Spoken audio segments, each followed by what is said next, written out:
तो हेलो दोस्तों, स्वागत है आप सभी का हमारे प्यारे से यूट्यूब चैनल नायक क्लासेस में। आज हम लोग पढ़ने जा रहे हैं ईथर। पिछले वीडियो में हम लोगों ने फिनोल के रासायनिक गुणों के बारे में पढ़ा था। आज हम लोग पढ़ेंगे ईथर के बारे में। तो देखिए ईथर क्या होता है। सबसे पहले ईथर के बारे में जान लेते हैं। ईथर होता है जब किसी ऑक्सीजन के दोनों ओर एल्किल समूह जुड़े हो तो इसको बोला जाता है ईथर। ये ईथर का फॉर्मूला है, ठीक है। अब देखिए ईथर, अब ईथर दो प्रकार के होते हैं, एक होता है सम्मित ईथर, एक होता है विसम्मित ईथर।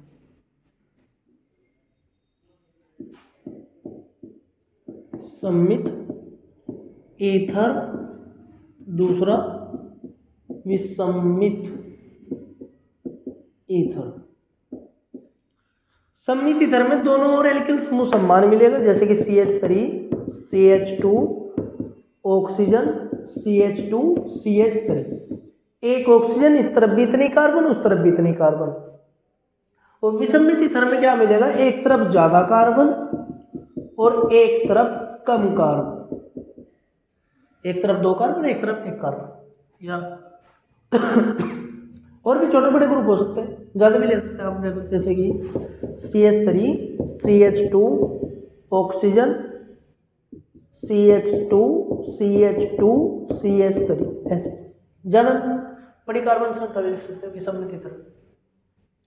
अब इसका नाम लिखते हैं, इसका नाम देखिए। इसमें पहले स्टार्टिंग के जब सम्मित ईथर की बात हो तो स्टार्टिंग में कार्बनों को गिनिए, कितने कार्बन, एक दो कार्बन है, दो कार्बनों को बोला जाता है एथ।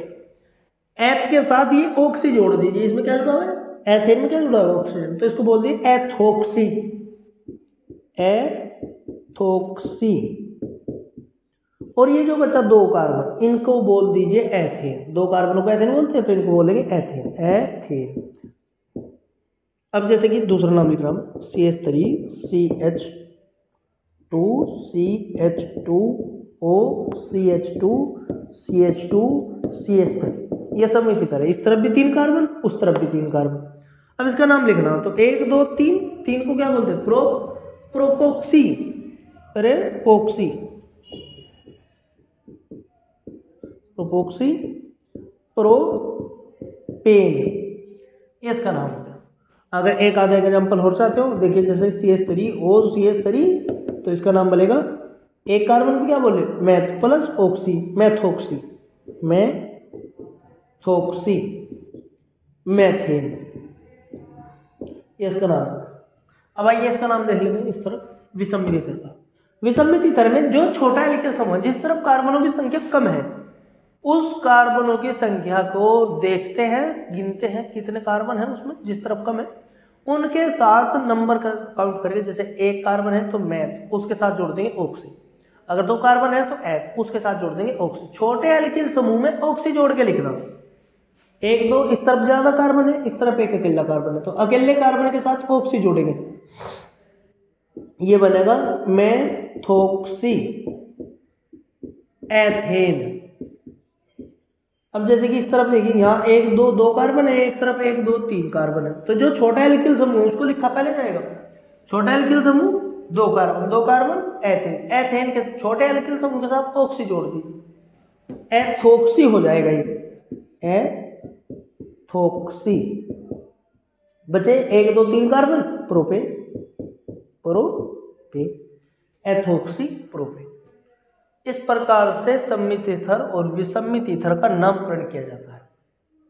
अब आप लोग इसका स्क्रीनशॉट लीजिए, जल्दी से इसे नोट कीजिए, उसके बाद देखते हैं। शुरू करते हैं ईथर के निर्माण की विधियां। आप लोग हेडिंग डाल लीजिए, ईथर के निर्माण की विधियां। पहली विधि है अल्कोहल के निर्जलीकरण के द्वारा ईथर का निर्माण। अल्कोहल के निर्जलीकरण के द्वारा ईथर का निर्माण। अल्कोहल का निर्जलीकरण मतलब CH3 CH2OH, ये ले लिया हम लोगों ने अल्कोहल। इसका करेंगे निर्जलीकरण H2SO4 की प्रेजेंटेशन में। H2SO4 की परसेंट अहम है। निर्जलीकरण मतलब जल बाहर निकालना, इसको गर्म करना पड़ेगा। अगर हम लोग इसको 413 डिग्री केल्विन पर गर्म करेंगे तो हमें प्राप्त होगा CH2 double bond CH2 plus में H2O, ये प्राप्त होगा। ठीक है, 2 मॉलिक्यूल डाल लेंगे, 2 ही एथेन प्राप्त होंगे, 2 ही जल के मॉलिक्यूल प्राप्त होंगे। अगर यही इसी अभिक्रिया को ऐसे किया जाए 2CH3 CH2OH एरो H2SO4 और 443 केल्विन टेम्परेचर पे इसको गर्म किया जाए तो ये प्राप्त होगा हमें CH3CH2O CH2CH3 प्लस में H2O। अब ये जो ऊपर लिखा गया है इसका मैकेनिज्म मैंने करवा रखा। अल्कोहल के रासायनिक गुणों में जहां एक अभिक्रिया आई थी, एक हेडिंग बोला था हमने कि वे अभिक्रियाएं जिनके द्वारा ऑक्सीजन और कार्बन के बीच का बंद विदलन होता है, तो उसमें ल्यूकस डार्जन, फास्फोरस पेंटा, फास्फोरस क्लोराइड, फास्फोरस ट्राइक्लोराइड, अम्लीय सोडियम ब्रोमाइड, लाल फास्फोरस, ठीक है, और निर्जलीकरण की अभिक्रिया करवा रखी। वहां पे इस अभिक्रिया को करके दिखाया गया। तो ये तो एथेन बनाने की विधि है, ठीक है, अल्कोहल का निर्जलीकरण करने की विधि है ये तो ईथर बनाने की विधि नहीं है। इसका रासायनिक कार्य मैकेनिज्म मैंने उसमें वीडियो में करवा रखा, इसलिए अब ईथर बनाने की विधि है ये, ठीक है। ईथर बनाने के लिए हमें अल्कोहल को 413 केल्विन ताप पे गर्म नहीं करना, 443 केल्विन ताप पे गर्म करना, तो हमें सम्मित ईथर प्राप्त होगा। अब ये सम्मित ईथर बन के तैयार हुआ तो देखिए इसका मैकेनिज्म देख लेते हैं कैसे होता है। इसमें 2 अल्कोहल के मॉलिक्यूल लिए गए CH3OH CH3CH2OH और इसमें डाला गया सांद्र सल्फ्यूरिक अम्ल H2SO4। ये सांद्र सल्फ्यूरिक अम्ल जो है अल्कोहल के अम्लीय गुण को कम करता है और अक्षारीय गुण को बढ़ाता है, यानी कि ये अम्ल को अक्षारीय में परिवर्तित करेगा अल्कोहल को। अब देखिए यहाँ 2 मॉलिक्यूल है अल्कोहल के, एक ये और एक ये। सांद्र सल्फ्यूरिक अम्ल किसी एक अल्कोहल को अक्षारीय कर सकता है, समझे, किसी एक अल्कोहल को अक्षारीय कर सकता है। हम मान लेते हैं दूसरे का अल्कोहल को अक्षारीय करेगा।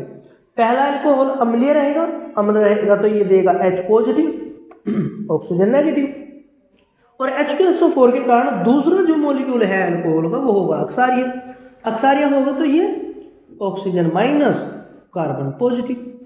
ये OH माइनस इस H पॉजिटिव के साथ जुड़ेगा और ये दोनों मिलकर बनेंगे जल का एक मॉलिक्यूल, ये निकला प्लस में H2O। आ गई बात समझ में। अब क्या बचा CH3CH2O minus CH3CH2O minus, O minus के साथ क्या जुड़ेगा पॉजिटिव किस पे है CH2 पे, तो यहाँ लिखा जाएगा CH2। अब CH2 पे क्या जुड़ा हुआ है CH3, तो यहाँ लिखा जाएगा CH3 और ये हमारा सम्मित ईथर बनके तैयार CH3CH2O CH2CH3, ये ईथर इस प्रकार बनके तैयार। विलियम संश्लेषण जो विधि है इसके द्वारा केवल और केवल सम्मित ईथर बनाए जा सकते हैं। ये जो अभिक्रिया हमने लिखी थी आप लोग इसको नोट करके लिख सकते हैं याद रखने के लिए, अगर नहीं लिखना है तो कोई बात नहीं, इसको कट कर दीजिए। अल्कोहल का निर्जलीकरण, मैंने विलियम संश्लेषण के बारे में बोल दिया शायद, विलियम निर्जलीकरण, अल्कोहल के निर्जलीकरण के द्वारा केवल और केवल सम्मित ईथर प्राप्त किए जा सकते हैं। सम्मित ईथर अल्कोहल के निर्जलीकरण द्वारा, तो हमने देखे यहाँ पे ये अल्कोहल का निर्जलीकरण किया और सम्मित ईथर प्राप्त किया। ये जो विधि है, ये जो रिएक्शन है, ये अभिक्रिया सम्मित ईथर बनाने की विधि है। इसको नहीं लिखना, वो तो आप लिख सकते हैं नोट करके याद रखने के लिए, इसको नहीं करना। सम्मित ईथर बनाने की विधि ये है, ठीक है, अल्कोहल का निर्जलीकरण द्वारा। अब इसकी परिभाषा, अल्कोहल का निर्जलीकरण H2SO4 की उपस्थिति में 443 केल्विन ताप पर कराने से सम्मित ईथर प्राप्त होता है, ठीक है। अल्कोहल का निर्जलीकरण सांद्र सल्फ्यूरिक अम्ल की उपस्थिति में 443 डिग्री केल्विन 443 केल्विन ताप पर कराने से सम्मित ईथर प्राप्त होता है। समझ में आ गया? जल्दी से स्क्रीनशॉट लीजिए। अब बारी आती है ईथर बनाने की दूसरी विधि की। दूसरी विधि का नाम है विलियम संश्लेषण। विलियम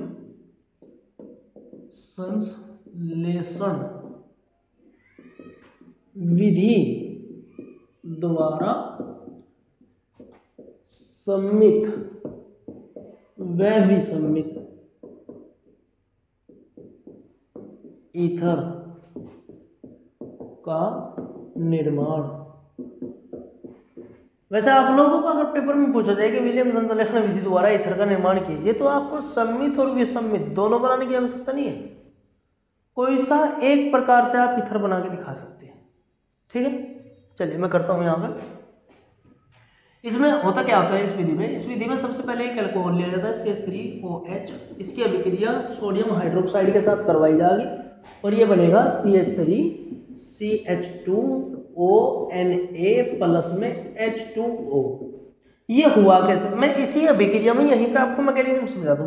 अब तो आप 12वीं के बच्चे हैं, बहुत सारे रिएक्शंस का मैकेनिज्म हम लोग कर चुके हैं। ठीक है, तो अब आपको थोड़ा सा समझदार होने की जरूरत है। ठीक है, तो समझदार बनिए मेरे साथ मिलके। ठीक है, देखिए ये अल्कोहल है, अल्कोहल कैसा होता है, अम्लीय है। अम्ल क्या देगा, H पॉजिटिव। ये क्या देगा, ऑक्सीजन नेगेटिव। ये होता है सोडियम हाइड्रोक्साइड। सोडियम हाइड्रोक्साइड में के बीच में होता है आयनिक कार्बन। आयनिक कार्बन कमजोर बॉन्ड होता है और ये सबसे पहले बॉन्ड ब्रेक हो जाता है, टूट जाता है। तो सोडियम है धातु पे आएगा पॉजिटिव चार्ज, O पे आएगा नेगेटिव चार्ज। अब H पॉजिटिव हमेशा O नेगेटिव के साथ जुड़ता है क्योंकि इनके बीच में रिलेशन है। ठीक है, प्यार मोहब्बत वाला। तो ये तो H पॉजिटिव OH नेगेटिव निकलेगा बाहर, पानी बाहर। इसके बाद क्या बचा, O नेगेटिव। O नेगेटिव के साथ जुड़ेगा कोई ना कोई पॉजिटिव। पॉजिटिव कौन है, Na, ये जुड़ी। ठीक है, इसको बोलते हैं धातु एथोक्साइड आयन। ठीक है, ये इसको बोल सकते हैं सोडियम एथोक्साइड आयन। ठीक है, सोडियम एल्कोक्साइड आयन भी बोल सकते हैं इसको। मैं लिख दूं यहां पे, sodium alkoxide ion. Alkoxide ion तब लिखा जाता है जब हमें यहाँ कार्बनों की संख्या का ना पता हो। अगर 3 कार्बन होते तो यहाँ हो जाता प्रोपोक्साइड। ठीक है, आयन 3-4 होते तो फिर आ जाता अल्कोहल ब्यूटोक्साइड आयन। अगर 5 होते तो हो जाता अल्कोहल पेंटोक्साइड आयन ऐसे। और यहाँ 2 है तो एथोक्साइड आयन, बस ऐसे। अब ये इस अभिक्रिया विलियम संश्लेषण अभिक्रिया का पहला स्टेप था, प्रथम पद। दूसरा पद कैसे होगा, CH3CH2ONA। अब इस सोडियम एथोक्साइड आयन में सम्मित एल्किल हैलाइड मिलाया जाता है। सम्मित एल्किल हैलाइड मतलब जितने कार्बन यहाँ है इतने ही कार्बन का एल्किल हैलाइड डाल दो इसमें। ये हो गया एल्किल और ये हो गया हैलाइड। ठीक है, सम्मित एल्किल हैलाइड के साथ इसकी अभिक्रिया कराएं। जितने कार्बन यहाँ उतनी कार्बन का एल्किल हैलाइड डालिए और अभिक्रिया करा दीजिए। देखते हैं क्या बनता है। यहां से सोडियम और ऑक्सीजन के बीच का बॉन्ड ब्रेक होगा क्योंकि ये आयनिक कार्बन होता है। यहां से बॉन्ड ब्रेक, ये पॉजिटिव ये नेगेटिव। यहां क्लोरीन कार्बन के बीच का बॉन्ड ब्रेक, तो ये नेगेटिव और ये कार्बन पॉजिटिव। अब इसको देखिए CH3CH2O negative, CH3CH2O negative. O negative पे जुड़ेगा कोई ना कोई पॉजिटिव। पॉजिटिव कौन सा, CH2। ये लिखा CH2CH3 plus Na positive Cl negative, NaCl दोनों बन गए। ये बन गया भैया हमारा सम्मित ईथर, सम्मित ईथर। इसका नाम 1 2 कार्बन, 2 कार्बनों को एथ बोला जा, एथ plus oxygen, oxy, ethoxy, ethoxy. 2 carbon बचे, एथेन। बड़ा ही सिंपल सा नाम है भैया। अब ये लिखा गया यहाँ पे। अगर आप लोगों को इतना याद है, ये 2 स्टेप अभिक्रिया के याद है, और आपसे कोई पूछ ले कि विलियम संश्लेषण अभिक्रिया के द्वारा ईथर का निर्माण कीजिए, तो आप लोग लिख सकते हैं अल्कोहल की अभिक्रिया सोडियम हाइड्रोक्साइड के साथ कराने पर सोडियम एल्कोक्साइड आयन बनता है। और अगर आपको कार्बनों की संख्या का पता है तो फिर आप ऐसे बोल सकते हैं एथिल अल्कोहल की अभिक्रिया सोडियम हाइड्रोक्साइड के साथ कराने पर सोडियम एथोक्साइड आयन बनता है। तथा सोडियम मेथोक्साइड आयन की अभिक्रिया पुनः सममित एल्किल हैलाइड, सममित एल्किल हैलाइड यानी कि जितने कार्बन इसमें उतने कार्बन इसमें, सममित एल्किल हैलाइड के साथ कराने पर सममित ईथर प्राप्त होता है। ठीक है, इस अभिक्रिया को विलियम्स संश्लेषण अभिक्रिया कहते हैं। ये बात लिख दी। यहां तक आप अगर करोगे तो विलियम्स संश्लेषण विधि आपकी कंप्लीट हो गई। अब विलियम्स संश्लेषण विधि में एक ट्विस्ट आ गया, इससे विसम्मित ईथर का भी निर्माण किया जा सकता है। अब विसम्मित ईथर का निर्माण देखते हैं वो कैसे किया जाए। विसम्मित ईथर का निर्माण ऐसे होगा, CH3 CH2। देखिए ये पहला स्टेप तो हमें करना पड़ेगा, सोडियम मेथोक्साइड तो आयन बनाना पड़ेगा, सोडियम मेथोक्साइड आयन। अगर हम सोडियम मेथोक्साइड आयन के साथ विसम्मित एल्किल हैलाइड की अभिक्रिया कराएं, विसम्मित एल्किल हैलाइड मतलब इस जितने कार्बन यहाँ पे है इनसे या तो ज्यादा कार्बन ले ले, 2 है 3 ले ले, या फिर इनसे कम ले ले, 2 है 1 कार्बन ले ले, तो ये होता है विसम्मित एल्किल हैलाइड। जो इन कार्बनों के समान ना हो, इन कार्बनों के समान इसके अंदर कार्बन ना हो, तो ये विसम्मित एल्किल हैलाइड है। चलिए अब इसको करते हैं। बॉन्ड कहां से टूटेगा? आयनिक कार्बन सबसे पहले टूटता है, ये पॉजिटिव ये नेगेटिव। एल्किल हैलाइड में ये नेगेटिव ये कार्बन पॉजिटिव, क्योंकि क्लोरीन हमेशा इलेक्ट्रॉन लेता है तो क्लोरीन तो इलेक्ट्रॉन लेगा, कहीं भी होगा तो वहीं इलेक्ट्रॉन लेगा। चलिए अब ऑक्सीजन नेगेटिव पे जुड़ेगा कार्बन पॉजिटिव, तो ये बनेगा CH3 CH2O O negative CH3 positive, और ये बन गया CH3। क्या मामला, लाइट्स ऑफ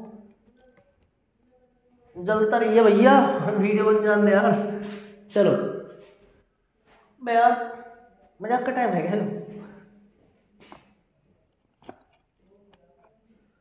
बस छेड़िए ना, छेड़िए यार, रुक जा 2 मिनट रुक जा बस। अच्छा हाँ, तो मैं कहा ना O नेगेटिव है CH3 पॉजिटिव, ये जोड़ दिया। चलिए अब Na पॉजिटिव Cl नेगेटिव, ये बन गया प्लस में NaCl, हो गया। इस प्रकार से हम विसम्मित ईथर बना सकते हैं। ये बन के तैयार हुआ विसम्मित ईथर। अब इसका नाम कैसे लिखा जाएगा? छोटा एल्किल समूह में ऑक्सी जोड़ो और बाकी कार्बनों को जो नाम बने वो लिख दो। छोटा एल्किल समूह 1 कार्बन, इसके साथ क्या करो, 1 कार्बन को मैथ बोलते हैं, इसके साथ जोड़ दो ऑक्सी, मैथोक्सी, मैथोक्सी, ये हो गया मैथोक्सी। बचे 2 कार्बन, 2 कार्बन को क्या कहें? एथेन, तो एथेन, ये हो गया इसका नाम का। इस प्रकार से विसम्मित ईथर प्राप्त किया जा सकता है विलियम्स संश्लेषण द्वारा। अब आप लोग अगर विलियम्स संश्लेषण विधि करोगे तो ये स्टेप तो आपको करना ही है। इन दोनों में से आप कोई सा भी कर सकते हैं, ये भी कर सकते हैं और ये भी कर सकते हैं। आगे बात समझे? चलिए इसका स्क्रीनशॉट लीजिए जल्दी से।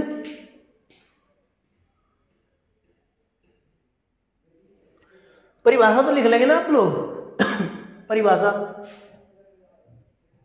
जैसे पहले बताई थी वैसे इसकी परिभाषा है विसम्मित एल्किल, जहां पिछली बार सम्मित एल्किल हैलाइड बोल रहा था बस वहां पे विसम्मित एल्किल हैलाइड कर देना बस, और कुछ। और एरिल ईथर, एक बात और याद आई, इस अभिक्रिया से एरिल ईथर का भी निर्माण किया जा सकता है। ठीक है, देखिए बस आप लोगों को करना क्या है, जहां जहां पर अल्कोहल लिया गया है वहां वहां पर आप लोग इसमें कर दीजिए फिनोल। अगर आप लोगों ने अल्कोहल के स्थान पे यहाँ फिनोल कर दिया तो ये एरिल ईथर बन जाएगा। ठीक है, मैं इसको साफ कर दूं, फिर उसके बाद मैं दिखाता हूँ आपको एरिल ईथर कैसे बनता है। तो चलिए शुरू करते हैं ईथर का निर्माण, एरिल ईथर का निर्माण विसम्मित इस विलियम्स संश्लेषण विधि के द्वारा। विलियम संश्लेषण विधि द्वारा एरिल ईथर का निर्माण। तो एरिल ईथर कैसे बनेगा?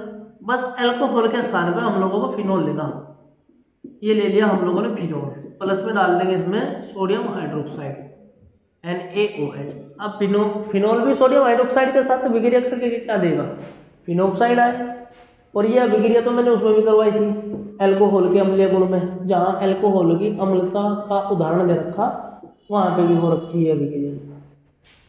कि भैया ये माइनस, ये प्लस, ये अम्ल है तो ये पॉजिटिव, ये नेगेटिव, ठीक है, और ये H पॉजिटिव और H नेगेटिव के साथ बाहर, और ये अन्य इसके साथ। ये फिनोल है, फिनोल, सोडियम हाइड्रोक्साइड, और ये सोडियम फिनोक्साइड आयन। अब सोडियम फिनोक्साइड आयन की अभिक्रिया दोबारा से कराते हैं हम। OH, ONA। Sodium phenoxide ion की अभिक्रिया या तो क्लोरोबेंजीन के साथ करवा दीजिए। अगर क्लोरोबेंजीन यानी कि एलो एरीन है, क्लोरोबेंजीन के साथ करेंगे तो एरिल ईथर बनेगा, ठीक है, डाई एरिल ईथर, ठीक है। और अगर हम लोग यहाँ पे CH3 CH2 ऐसे कोई कार्बन श्रृंखला एलिफेटिक कोई छोटा एल्किल समूह जोड़ दें जिससे कि विसम्मित ईथर बन सके, ऐसा कोई एल्किल हाइड्राइड डाल दें तो क्या यहाँ से बॉन्ड ब्रेक, ये पॉजिटिव ये नेगेटिव ये पॉजिटिव। अब ऑक्सीजन नेगेटिव पे जुड़ेगा, कार्बन पॉजिटिव OCH3 प्लस में निकलेगा NaCl, ये Na ये Cl, NaCl sodium chloride, CH3 positive O negative, ये बना एरिल ईथर। ये इसको बोलते हैं एरिसोल, दोनों इसी का नाम है, ठीक है। चलिए इस प्रकार से।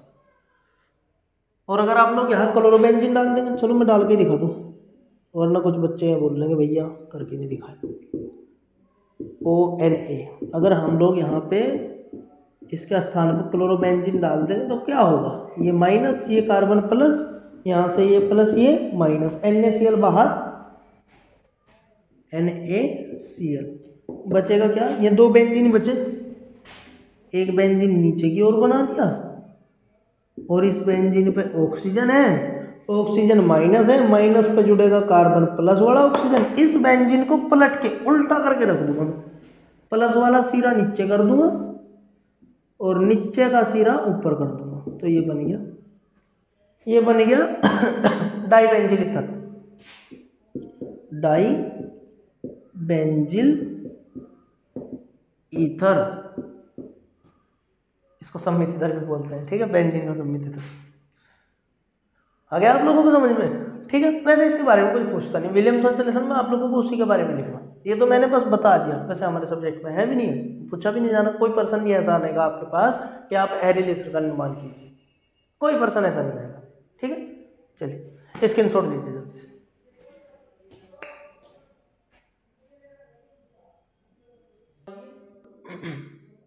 अब हम लोग देखते हैं ईथर के भौतिक गुण। ईथर बनाने की दो ही विधि थी, वो हमने कर ली। अब ईथर के भौतिक गुण देखते हैं। भौतिक गुण, ईथर का क्वथनांक एल्केन के समान, एल्केन मतलब CH3 CH2 CH2 CH2 CH2 CH3, ये होता है एल्केन।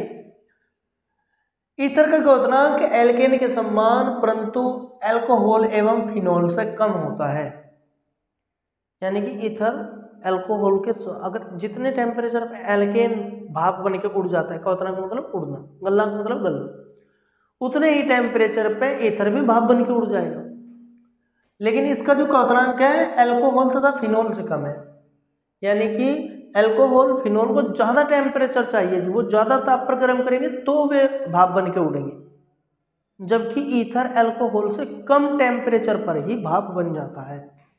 आ गई बात समझ? तो परंतु अल्कोहल फिनोल से कम होता है क्योंकि अल्कोहल फिनोल में हाइड्रोजन आबंध होता है। हाइड्रोजन आबंध बहुत मजबूत आबंध है जिसको तोड़ना बड़ा मुश्किल है, ठीक है।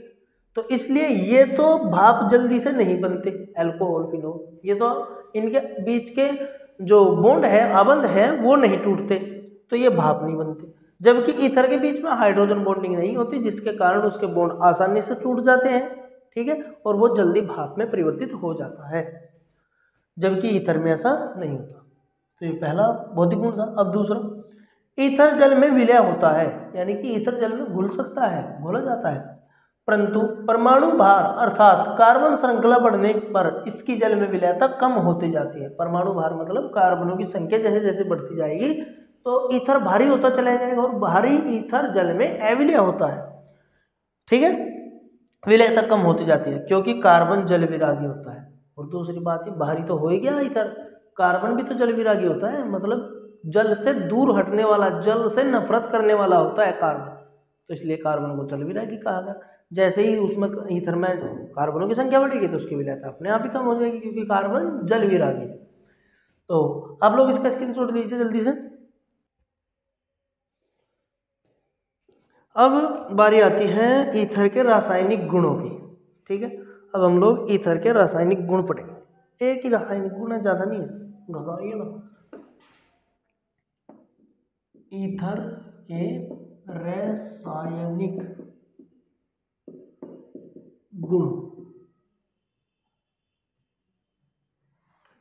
ईथर के रासायनिक गुण, सबसे पहला जो गुण आता है वो आता है ईथर, सम्मित ईथर, सम्मित ईथर की अभिक्रिया हाइड्रो हैलाइड के साथ। सम्मित ईथर कैसे, CH3 CH2O CH2 CH3। Hydro halide आप लोग यहाँ HCl डाल सकते हैं, HBr डाल सकते हैं, HI डाल सकते हैं, HF डाल सकते हैं, चारों में से कुछ भी। सम्मित ईथर है, इसमें ऑक्सीजन के किसी भी ओर से एक बॉन्ड तोड़ दीजिए, किसी भी ओर से, इस साइड से तोड़ दो चाहे इस साइड से तोड़ दो, कोई फर्क नहीं पड़ता, दोनों तरफ एल्किल समूह। अब यहाँ से बॉन्ड ब्रेक करते हैं, ये माइनस ये प्लस। चलिए सपोज कीजिए हमने यहाँ HCl डाल रखा, तो इसमें ये माइनस ये प्लस, प्लस हाइड्रोजन किस पे जुड़ेगा, नेगेटिव पे। नेगेटिव कहाँ है, ऑक्सीजन के पास, तो ये बनेगा CH3 CH2OH प्लस। बचा क्या, CH3 CH2, उल्टा करके लिखेंगे, पहले CH3 लिखा जाएगा, ठीक है, पहले CH3 CH2 CH2 positive, positive पर जोड़ेंगे Cl नेगेटिव। ये देखिए एक अणु हमें अल्कोहल का प्राप्त हुआ, एक अणु हमें एल्किल हैलाइड का प्राप्त हुआ। ठीक है, ये हो गया सम्मित ईथर की एल्किल हैलाइड हाइड्रो हैलाइड के साथ अभिक्रिया। अब विसम्मित ईथर की अभिक्रिया करते हैं। विसम्मित ईथर की अभिक्रिया HCl या HBr के साथ। अब यहाँ पे HCl या HBr पर्सनली क्यों लिखा गया, क्योंकि जब जब ये अभिक्रिया करेंगे तो एक विशेष अभिक्रिया होगी। देखिए कैसे, सम्मित ईथर CH3 CH2O CH3, ये भी सम्मित ईथर हम लोगों ने ले लिया और यहाँ पे डाल दिया HCl या HBr, कोई सा भी एक प्रोडक्ट, दोनों में से। जब विसम्मित ईथर की अभिक्रिया हाइड्रोहैलाइड या हाइड्रोक्लोराइड या हाइड्रोब्रोमाइड के साथ करेंगे तो विसम्मित ईथर में ऑक्सीजन के उस ओर से आबंध टूटेगा, या यूं कह दो विसम्मित ईथर में उस ओर से आबंध टूटता है जिस ओर छोटा एल्किल समूह होता है। छोटा एल्किल समूह, ये 2 कार्बन, ये 3, ये अकेला कार्बन, छोटा एल्किल समूह यहाँ है तो ये बॉन्ड टूटेगा। आगे ना समझ, जब हाइड्रोक्लोराइड या हाइड्रोब्रोमाइड विसम्मित ईथर के साथ अभिक्रिया करेगा तो विसम्मित ईथर में छोटे एल्किल समूह की ओर से ऑक्सीजन का आबंध टूटता है। तो ये लो, यहाँ से बॉन्ड तोड़ेंगे, ये माइनस ये प्लस, यहाँ से बॉन्ड तोड़ेंगे, ये माइनस ये प्लस, प्लस किस पे जुड़ेगा, ऑक्सीजन माइनस पे, तो ये बनेगा CH3 CH2O minus H plus में CH3 पॉजिटिव, पॉजिटिव पर जुड़ेगा Cl नेगेटिव, ये हो गया। आई बात समझ में, ऐसे। अब विसम्मित ईथर की अभिक्रिया, जो ये 2 चीजें बच गई हैं, हाइड्रोफ्लोराइड के साथ तो कोई करता नहीं, ठीक है ना, करके दिखाया जाता। हाइड्रोआयोडाइड के साथ करेंगे तो देखेंगे क्या हो। विसम्मित ईथर की अभिक्रिया हाइड्रोआयोडाइड ऐसा क्यों लिखे हैं, लंबा, HI कर दो बस खाली, के साथ। चलिए CH3 CH2O CH3 प्लस में HI, जब विसमित ईथर की अभिक्रिया हाइड्रोआयोडाइड के साथ की जाएगी तो विसमित ईथर में ऑक्सीजन के उस ओर से आबंध छूटेगा जिस ओर बड़ा एल्किल समूह होगा। बड़ा एल्किल समूह जिस तरफ ज्यादा कार्बन होगा उसे बोलते हैं बड़ा एल्किल समूह। क्योंकि ये आयोडीन जो है, आयोडीन बड़ा यौगिक है सारे हैलाइडों में, सबसे बड़ा। ठीक है, इसका परमाणु क्रमांक 53, तो ये बड़ा हो गया। ये बड़ा आयोडीन, बड़ा यौगिक जो है, बड़ा तत्व जो है, ये बड़े एल्किल समूह के साथ ही जुड़ेगा। आप लोग इसको ऐसे याद रख सकते हैं, ऐसा कोई जरूरी नहीं होता कि ये बड़े एल्किल समूह के साथ ही जुड़े, लेकिन इस अभिक्रिया में ये आयोडीन बड़े एल्किल समूह के साथ जुड़ता है, तो हम यहाँ ऐसा याद रख सकते हैं कि बड़ा तत्व है तो बड़े एल्किल समूह के साथ जुड़ेगा। अब बड़े तत्व बड़े एल्किल समूह के साथ जुड़ेगा तो इस ओर से बॉन्ड ब्रेक होगा, यहाँ से बॉन्ड ब्रेक, ये माइनस ये प्लस, यहाँ से इनका बॉन्ड ब्रेक, ये प्लस ये माइनस, इस प्लस पे CH3 CH2 प्लस पे जुड़ गया, carbon positive pay iodine negative, plus CH3 पहले लिखा जाएगा, ऑक्सीजन बाद में, CH3 पहले लिखा, ऑक्सीजन बाद में, ऑक्सीजन पर माइनस, माइनस पे जोड़ देंगे हाइड्रोजन और ये बन गया दारू का पौवा। ठीक है, अल्कोहल। तो इस प्रकार से विसमित ईथर की अभिक्रिया जब हाइड्रोआयोडाइड के साथ करी जाती है तो क्या होता है, देखिए जब विसमित ईथर की अभिक्रिया हाइड्रोआयोडाइड के साथ कराते हैं तो विसमित ईथर में बड़े एल्किल समूह की ओर से आबंध टूटता है और हमें एल्किल आयोडाइड तथा एक अणु अल्कोहल का प्राप्त होता है। ठीक है, इस प्रकार से अभिक्रिया, परिभाषा आप लोग लिख ही लोगे, मैंने बोल दी है। ठीक है, तो आप स्क्रीनशॉट दीजिए जल्दी से। तो आइए अब नंबर आता है एरिल ईथर का। बस ये दो ही रासायनिक गुण थे एलिफेटिक ईथर के लिए। अब एरोमेटिक ईथर की बात करते हैं। एरोमेटिक ईथर में, एरोमेटिक ईथर की इलेक्ट्रॉन की प्रतिस्थापन अभिक्रिया होती है और ये दो ही अभिक्रिया होती है। एक होती है वो इलेक्ट्रॉन की, और पहले हाइड्रोआयोडाइड के साथ करते हैं। देखिए चलिए, एरिल ईथर की अभिक्रिया हाइड्रोक्लोराइड या HBr के साथ, ये लिखते हैं हम लोग। ठीक है, एरिल ईथर, एरिसोल हमने बनाया भी था, ऑक्सीजन CH3, एरिसोल। जब एरिसोल की अभिक्रिया हाइड्रोक्लोरिक अम्ल या हाइड्रोब्रोमिक अम्ल के साथ करवाई जाएगी तो क्या प्राप्त होगा, देखिए हाइड्रोहैलाइड आ गया। हाइड्रोहैलाइड यानी कि हाइड्रोक्लोराइड। हाइड्रोक्लोराइड जब विसमित ईथर के साथ अभिक्रिया करें तो क्या हो, विसमित ईथर में छोटे एल्किल समूह की ओर से आबंध टूटता है। छोटे एल्किल समूह यहाँ है तो यहाँ से बॉन्ड टूटेगा, ये पॉजिटिव ये ऑक्सीजन नेगेटिव, क्योंकि इस बॉन्ड के सारे इलेक्ट्रॉन ये ऑक्सीजन ले लेगा, इसकी पावर ज़्यादा है। और यहाँ chlorine negative, hydrogen positive, hydrogen positive जुड़ेगा O नेगेटिव पे, तो ये बनेगा OH plus CH3 positive, CH3 positive, Cl negative, ये बन गया एल्किल है, ये फिनोल बन गया तैयार,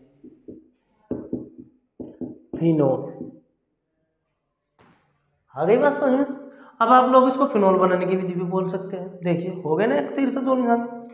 ये विसमित ईथर का रासायनिक गुण भी है, ठीक है, और फिनोल बनाने की विधि भी है। चलिए अब हम लोग एरिल ईथर की अभिक्रिया हाइड्रोआयोडाइड के साथ करते हैं। एरिल ईथर की अभिक्रिया, हाँ यहाँ हाइड्रोआयोडाइड ऐसा क्यों लिख रहा मैं ऐसा लिखूँ ना, ऐसा शॉर्टकट में के साथ। चलिए ये आ गया हमारे पास एरिल ईथर, OCH3 प्लस में डाल दें HI।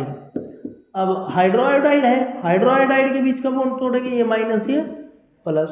और आयोडीन बड़ा तत्व है, बड़ा तत्व है, बड़ा परमाणु है, ज़्यादा परमाणु क्रमांक है इसका, 53 नंबर है इसका, ये हैलाइडों में सबसे बड़ा है, सबसे बड़ा है, तो ये बड़े एल्किल ग्रुप के साथ जुड़ेगा, या यूँ कह लो बड़ी कार्बन श्रृंखला के साथ जुड़ेगा।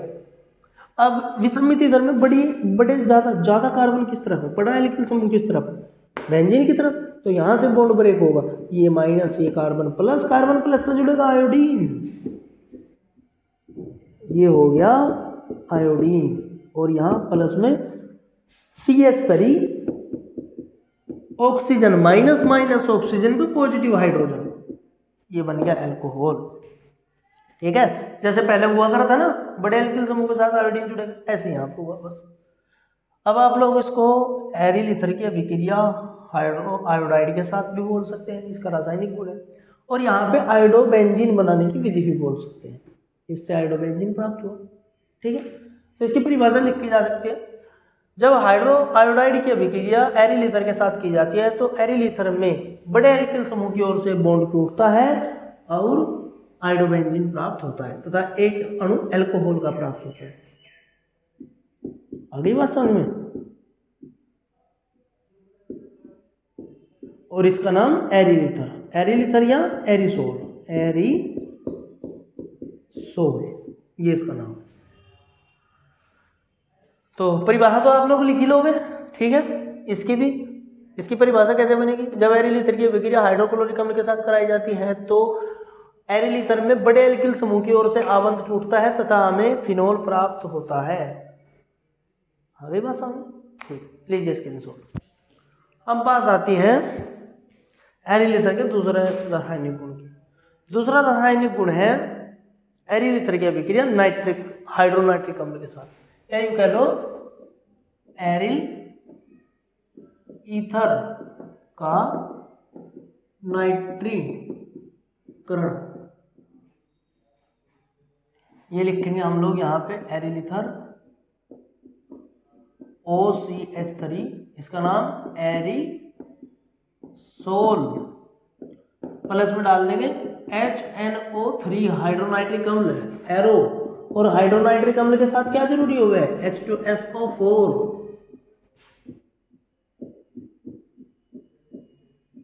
और ये जो हाइड्रोनाइट्रिक अम्ल होता है वो रिएक्शन हमेशा बेंजीन वल्ले के साथ करता है। ठीक है, तो हम लोग यहाँ बेंजीन वल्ले के साथ रिएक्शन करेंगे, देखिए कैसे।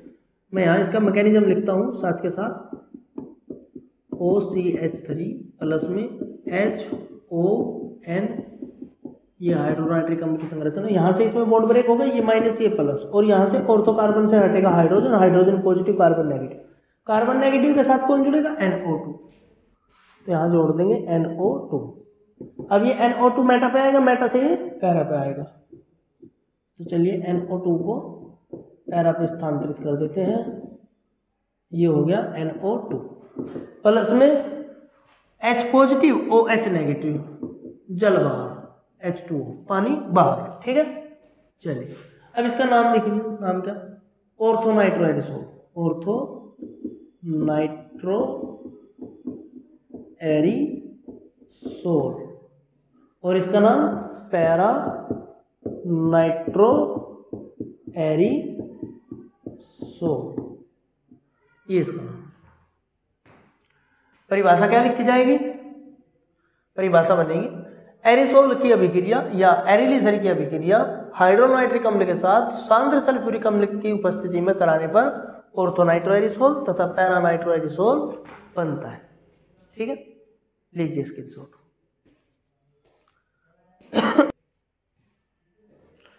तो अब नंबर आता है एरिल ईथर के दूसरे रासायनिक गुण का, जिसका नाम है एरिल ईथर की अभिक्रिया फ्रीडल क्राफ्ट के साथ, या यूं कह लो फ्रीडल क्राफ्ट अभिक्रिया, एरिल ईथर की फ्रीडल क्राफ्ट अभिक्रिया।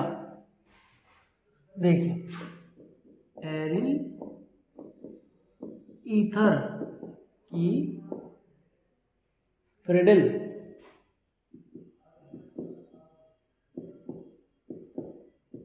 क्राफ्ट रिएक्शन ये होगी कैसे, सबसे पहले तो एरिल ईथर बना लीजिए,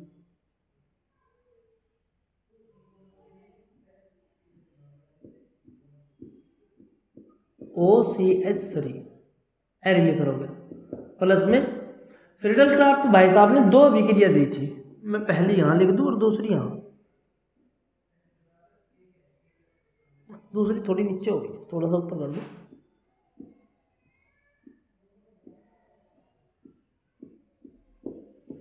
OCH3 एक में तो डाला था इन्होंने मेथिल क्लोराइड और एक में डाला था इन्होंने acyl chloride CH3COCl, acyl chloride.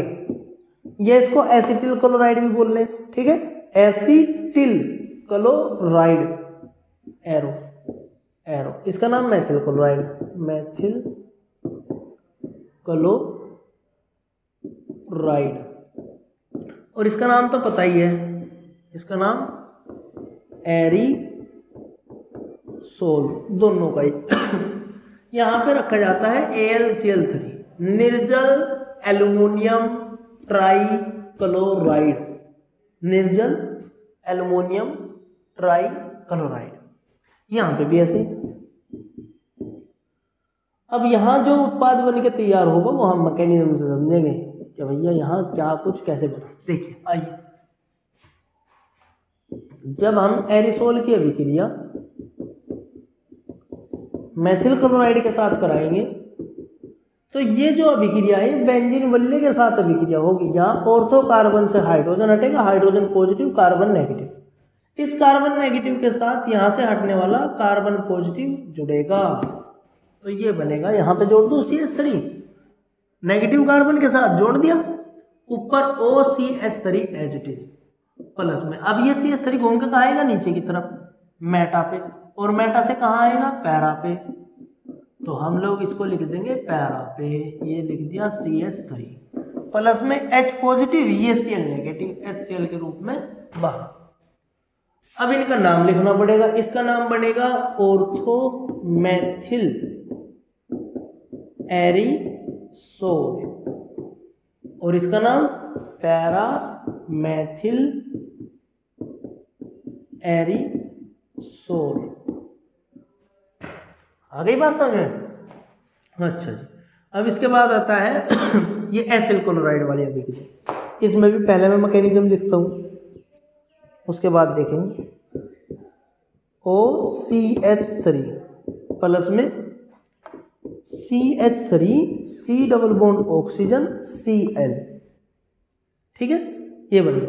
मैंने इसकी संरचना खोल ली एसिल क्लोराइड की, यहां से क्लोरीन हटेगा, ये माइनस, ये कार्बन प्लस, यहाँ ऑर्थो कार्बन से हटेगा hydrogen positive carbon negative, carbon negative के साथ जुड़ेगा ये वाला कार्बन पॉजिटिव। मैं यहाँ पे लिखता हूँ मैकेनिज्म अलग से ही, बाद में लिख देंगे ऊपर को। OCH3, ये देखिए ये कार्बन पॉजिटिव कार्बन नेगेटिव के साथ जोड़ दिया, यहाँ ऑक्सीजन डबल बॉन्ड के साथ ऊपर है तो यहाँ पे ऑक्सीजन लगा दो डबल बॉन्ड के साथ ऊपर की तरफ, इस पर CH3 जुड़ा हुआ है तो उस पर भी CH3 जोड़ दो, ये जोड़ दो। अब यही चीज घूम के आएगी मेटा पे और मेटा से पैरा पे, तो OCH3 एज इट इज, ये यहाँ से मेटा से पैरा, तो मैं यहाँ लिख रहा C double bond OCH3 plus में HCl, ये वाला H पॉजिटिव, ये वाला Cl नेगेटिव, ये बन के निकला बाहर ऐसे। अब इसको मैं यहाँ लिख रहा शुद्ध रूप में ऐसे, OCH3 और ये CO। जब भी कार्बन के साथ डबल बॉन्ड ऑक्सीजन हो तो उसको कार्बन के बिल्कुल सामने लिखा जा सकता है ऐसे, CH3 प्लस। अब यही चीज घूम के आएगी मेटा पे, तो OCH3 एज इट इज, और ये बनेगा यहाँ पे COCH3 प्लस में HCl, हो गया इस तरीके से। अब मैं इसका नाम लिखता हूँ, इसका नाम है, यहाँ तो स्पेस नहीं, यहाँ लिख रहा हूँ ऊपर की तरफ, ऑर्थोमेथोक्सी एसीटोफिनोन। एसीटोफिनोन कैसे भैया? ये बन गया, देखो कीटोन का एक फॉर्मूला, एक कीटोन होता है COR, ये होता है कीटोन। जब कार्बोनिल समूह के दोनों और एल्किल समूह तो कीटोन बनता है। अब यहाँ चेक कीजिए, अगर आप लोग इसको हटा दे तो ये देखिए एल्किल समूह, ये एरिल समूह, ये भी कार्बनों से निर्मित, ये भी कार्बनों से निर्मित, तो ये कीटोन बना हुआ है ना। कीटोन अगर बेंजीन का हो तो उसको बोलते हैं फिनोन। क्या बोलते हैं उसके? फिनोन। एसिटो इसलिए क्योंकि बेंजीन के ऊपर 2 कार्बन है, तो एसिटो फिनोन। अब इसमें ऑर्थो कार्बन पे ऑक्सीजन और CH3 भी जुड़ा हुआ है, छोटे एल्किल समूह के साथ जब भी अगर ऑक्सीजन जुड़ा हो तो इसको लिखते हैं मेथोक्सी। अगर 2 कार्बन होते हैं तो एथोक्सी, 1 कार्बन है तो मेथोक्सी। छोटे एल्किल समूह के साथ ऑक्सी जोड़ के लिखा जाता है। तो ऑर्थोमेथोक्सी यानी कि दूसरे कार्बन पे, ऑर्थो कार्बन पे मेथोक्सी जुड़ा हुआ है, ऑक्सीजन और CH3। और ये बाकी बचा क्या हिस्सा है, एसिटोफिनोल। इसी तरीके से यहां देखिए इसका नाम क्या बनेगा, पैरामेथोक्सी एसिटोफिनोल, पैरामेथोक्सी एसिटोफिनोल। ये दूसरे कार्बन के लिए, ठीक है, दूसरे मतलब 1 2 3 4 और पैरा, ऑर्थोमेटा, पैरा, ठीक है ऐसे। तो आप लोग स्क्रीनशॉट लीजिए इसका। स्क्रीनशॉट लेने से पहले मैं आपको परिभाषा बता दूं इनकी दोनों की, कभी आपसे लिख के ना दे। एरिसोल की अभिक्रिया मेथिल क्लोराइड के साथ निर्जल एल्युमिनियम ट्राइक्लोराइड की उपस्थिति में कराने पर ऑर्थोमेथिल एरिसोल तथा पैरा मेथिल एरिसोल प्राप्त होता है। इसी प्रकार से ये दूसरी अभिक्रिया है, ये पहली थी, ये दूसरी है। एरिसोल की अभिक्रिया एसिटिल क्लोराइड के साथ एल्युमिनियम ट्राइक्लोराइड की उपस्थिति में कराने पर ऑर्थोमेथोक्सी एसिटोफिनोल तथा पैरामेथोक्सी एसिटोफिनोल प्राप्त होता है। अब आप लोग इसका स्क्रीनशॉट लीजिए।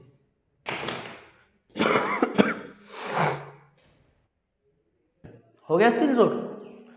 तो आज हमारा ये चैप्टर समाप्त हुआ। इसमें हमने फिनोल भी बना लिया, अल्कोहल भी बना लिया, उनके रासायनिक गुण भी पढ़ा लिए, और ये लास्ट वीडियो था जिसमें हमने ईथर भी पढ़ लिया, एरिल ईथर भी पढ़ लिया, इनके दोनों के रासायनिक गुण और भौतिक गुण भी पढ़ लिए। ठीक है, आप लोगों ने हमारा वीडियो देखा इसलिए बहुत बहुत धन्यवाद। अगर आपको वीडियो अच्छा लगा है, समझ में आया है, तो आप लोग लाइक कीजिए, कमेंट कीजिए, चैनल को सब्सक्राइब कीजिए और बने रहिए हमारे साथ। हम ऐसे ही धीरे धीरे करके पूरी केमिस्ट्री इसी चैनल पर ख़त्म करेंगे। ठीक है, धन्यवाद हमारा वीडियो देखने के लिए।